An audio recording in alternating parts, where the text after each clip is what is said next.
ఉన్నారు. అయితే దీనికి సంబంధించి అటు భాస్కర్ అంటే రేవతి యొక్క భర్త భాస్కర్ యొక్క మాటల్లో కూడా ఒకసారి విందాము. ఆయన ఏం డిమాండ్ చేస్తూ ఉన్నారు, అసలు ప్రెసెంట్ శ్రీతేజ యొక్క పరిస్థితి ఏ విధంగా ఉంది, ఏంటి అనే దానిపైన కూడా తెలుసుకునే ప్రయత్నం చేద్దాం. బాబు అల్లు అర్జున్ ఫ్యాన్. అతను ఎప్పుడు కానీ పుష్ప పుష్పనే అంటాడు. వాడు అంటే 3-4 మంత్స్ నుంచి వెయిట్ చేస్తుండు. డాడీ వాళ్ళు ఎట్లన్నా పోదాం డాడీ, కొత్త డ్రెస్ వేసుకున్నాడు, స్పెక్స్ పెట్టుకున్నాడు, అన్నీ రెడీ అయ్యి నేను పుష్ప సినిమా పక్కా తీసుకెళ్తా బెటా, నేను కంపల్సరీ తీసుకెళ్తా అని చెప్పిన. సరే వెళ్దామని 6:30కి 8 వరకు 3 o'clock నాకు టికెట్ కన్ఫర్మ్ చేశాను. మా ఫ్రెండ్ ఉంది తీసుకెళ్దామని. అప్పుడు 3 o'clock కన్ఫర్మ్ చెప్తే వాళ్ళు రెడీ అయ్యి 9:30కి వచ్చారు. తను ఏంటంటే ఫుల్ ఫ్యాన్. వాళ్ళని అందరు కూడా అంటే ఇంటి దగ్గర అందరూ పార్క్లో ప్లే చేసిన పుష్ప పుష్ప అనే పిలుస్తారు అందరు అతన్ని.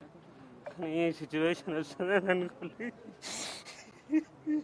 ఏ టైంలో మీరు వెళ్ళినప్పుడు ఆ టైంలో ఎలా ఉండే సార్, సిచ్యువేషన్ ఎలా ఉండే? నార్మల్గా ఫుల్ క్రౌడ్ ఉండే, పోలీస్ వాళ్ళు ఉన్నారు, క్రౌడ్ ఉండే, మేము పక్కకే ఉన్నాం. నేను ఆఫీస్ నుంచి అక్కడికి వెళ్ళాను. మా పిల్లల్ని చూసి నేను పక్కకు పిలుచుకొని కొద్దిగా పంపిస్తారు అనగానే మా మిస్సెస్ వాళ్ళు ముందే వెళ్ళారు, నేను ఎన్నుకున్నాను. వాళ్ళు పుషింగ్లో కొద్దిగా ముందుకు వెళ్ళిపోయారు. నేను పాపను పట్టుకొని నేను సైడ్కి వచ్చేసా. ఇంకా వాళ్ళు ముందుకు వెళ్ళిపోయారు, కనిపించలే. కాల్ చేస్తే లోపల ఉన్నా అని చెప్పింది ఒకసారి.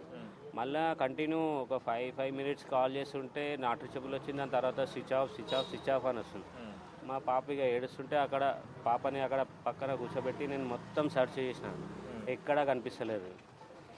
అక్కడ నుంచి మా కజిన్ వాళ్ళ ఇంటి దగ్గర పాపని దింపే, అక్కడ ఒక అబ్బాయి అన్నాడు, సార్ పాప క్రౌడ్ ఉంది, పాప ఉంది కదా అక్కడ పక్కన ఎవరైనా ఉంటే డ్రాప్ చేసి రండి అంటే, మా కజిన్ ఉన్నారు బెస్ట్ అక్కడ దింపేసామని అక్కడ వెళ్ళి దింపేసి వచ్చి ఇక్కడ పోలీస్ వాళ్ళని అడిగితే అప్పుడు ఇట్లా లోపలికి వెళ్ళి అడగండి అంటే, అప్పుడు ఒక సార్ వచ్చి మీ బాబు మా బాబు తప్పిపోయాడు సార్, మా బాబు మా మిస్సెస్ కనిపించట్లేదు అంటే, అతను అప్పుడు ఫోటో చూపించాడు.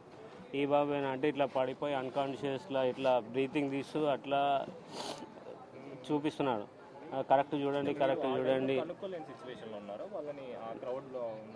క్రౌడ్ ఉంది, ప్లస్ అక్కడ ఎక్కడున్నారో నాకు అంటే ఏమన్నా అయితే తెలుస్తుంది కదా. మొత్తం చూస్తున్నా, అక్కడ సర్చ్ చేసా 3-4 times, బిల్డింగ్ పైకి కిందికి బయటికి.